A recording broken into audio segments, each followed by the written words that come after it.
Hey there, welcome to our discussion for week 2 of our series titled Renamed. And in this 3-week series, we are taking a look at several different episodes that occur throughout God's Word, where God has someone that has a perfectly good name, and then he looks at him and he says, hey, that's not your name anymore. From this point forward, this is going to be your new name. And honestly, whenever I first started studying it, I didn't realize how often it happened in Scripture. I was thinking like Jacob, Peter, and Paul, but those were kind of the first ones that came to mind.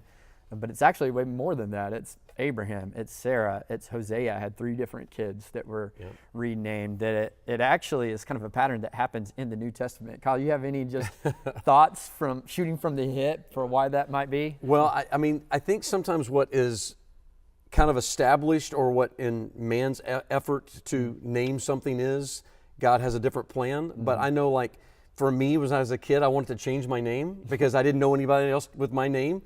It was like, why be so weird and, be the one that stands out or whatever. But then it's hard to name yourself. Yeah. So, you talked about a couple weeks ago about when you name your kid, how hard it is to name a kid. And almost all of us have the same experience where you kind of go through this process where you think a name's really good and then you share it with your spouse and they're like, oh no, I knew a jerk in high school. And you're like, okay, that name's out.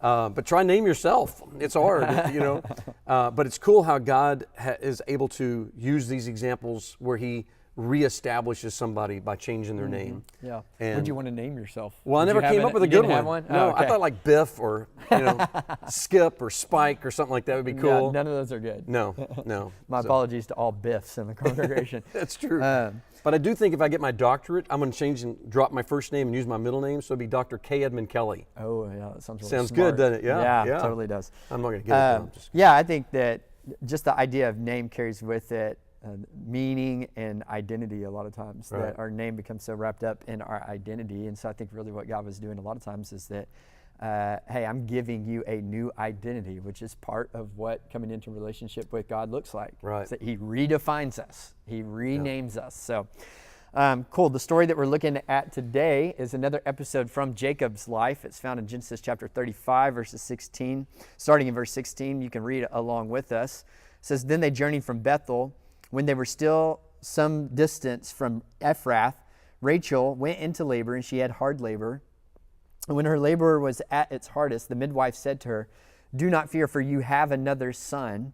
And so Rachel was barren at this moment. She had had one child, but then she couldn't have another kiddo. And so she prayed to God, and she said to God, I would, give me another child or I'm going to die. That was her prayer. And now the irony of it is God has given her another child, and she's going to die in childbirth, which reminds us of the old saying of be careful what you ask for. That's right. Yeah, that was a big one too. That would cost her a lot. Yeah, God granted both those requests for her, had another kid, and died here. Right. So it says, and as her soul was departing, for she was dying, she called his name Ben-Oni, but his father called his name Benjamin. And so Rachel died, and she was buried on the way to Ephrath. So there's a lot of meaning whenever you really unpack what these 2 Hebrew names mean. So Ben means son, and Oni means my sorrow. So Rachel named her son of my sorrow. And I think we've all been there before, where we've gone through a difficult time, and we've put the name on it, sorrow. We put the name on it, difficulty. We put the name on it, tragedy. We put the name on it, nothing good coming out of this. Kyle, you ever had any moments like that in your life? Oh, there's a ton of things that come to mind, but you just have moments where at the time it just seems overwhelming and there'd be no good can come out of it. And then you see how God changes those things and radically changes or teaches and gets us through that. So it's overwhelming at the time, but if we can endure through that and trust Him to work it all out, He works it out in a place where it's so beautiful at the end. You're like, man, I can almost count that worthy of the end product. Yeah. We say in the sermon this week that in Romans chapter 8, it says that we know that God works everything for good, works everything into good for those who love Him and are called according to His purpose, which presumes that not everything that happens in your life is good, but that He can work it into good. And so it may not always start out as good. And man, that's kind of a reminder that I need to hear, because a lot of times I'm just like Rachel, and when something doesn't go my way, when something hard happens, I immediately want to slap a name on it in accordance with how I feel. That, oh, this sucks, or this is miserable, or this is terrible. But whenever you think about it, should we, as people of faith who believe that God can redeem anything, if we truly believe that God is working all things together for our good, should we even speak so negatively about the events or scenarios that are going on in our life? That there is a way to talk about the negative circumstances that you are walking in that is still faith-filled. Right. You know? Yeah.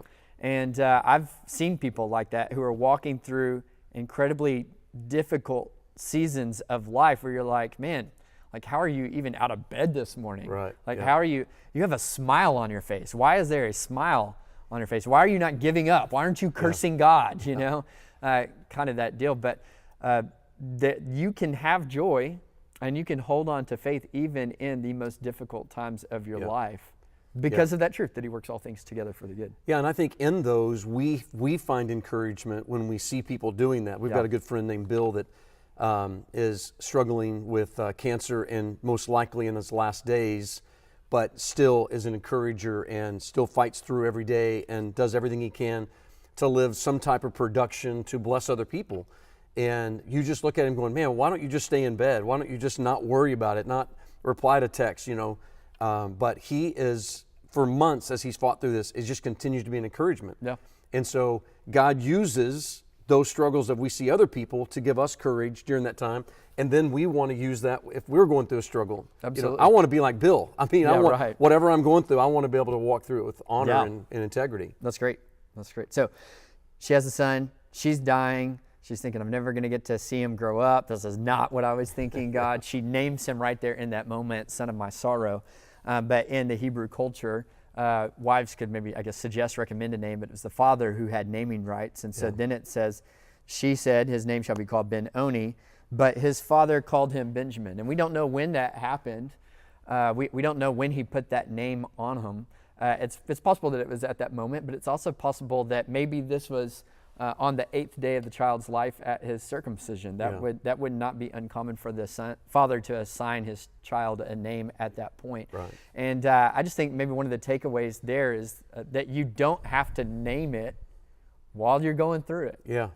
You don't have to name it right away. Yeah. And that's probably a good practice for us, that whenever it feels like the sky is falling, hey, don't put a label on this event.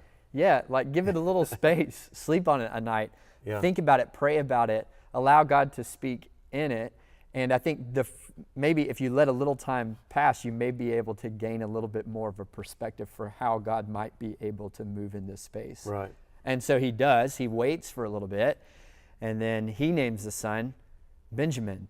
Ben means son again, and Jamin means right hand, son of my right hand. In Hebrew culture, the right hand was the hand that the father put on his son to bless his son, so it's a hand of blessing. So he named this son that cost him his wife. He names this son of my blessing. And what polar opposites there. Rachel names him son of my sorrow. Jacob names him son of my blessing.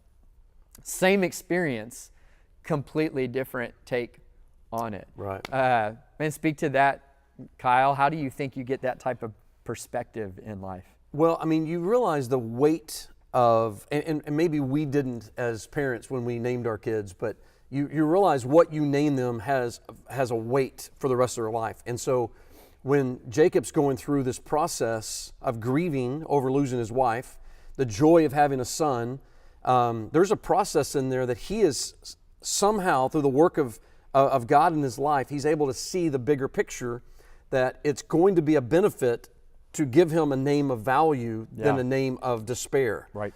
And so in those moments, in those first few hours and days, he makes the decision to bless him and not really put a burden of curse. Right. I mean, it'd be tough to walk into a room as people going, hey, you're the son of sorrow. And, we're probably not going to be the class clown. Yeah, right. you know? Don't invite Son of Sorrow to the birthday party. He's He is not a coming. downer. Yeah. And you think if you had a name like that, you would take that as kind of a mantle of how you're going to react. I mean, that's a heavy. Yeah. It'd be tough. I don't know what the equal of today would be, but calling your child stupid or naming them something really weird that would carry that connotation in society. So this son did grow up to be a blessing. And so what we know about their story is that Benjamin had 11 other sons.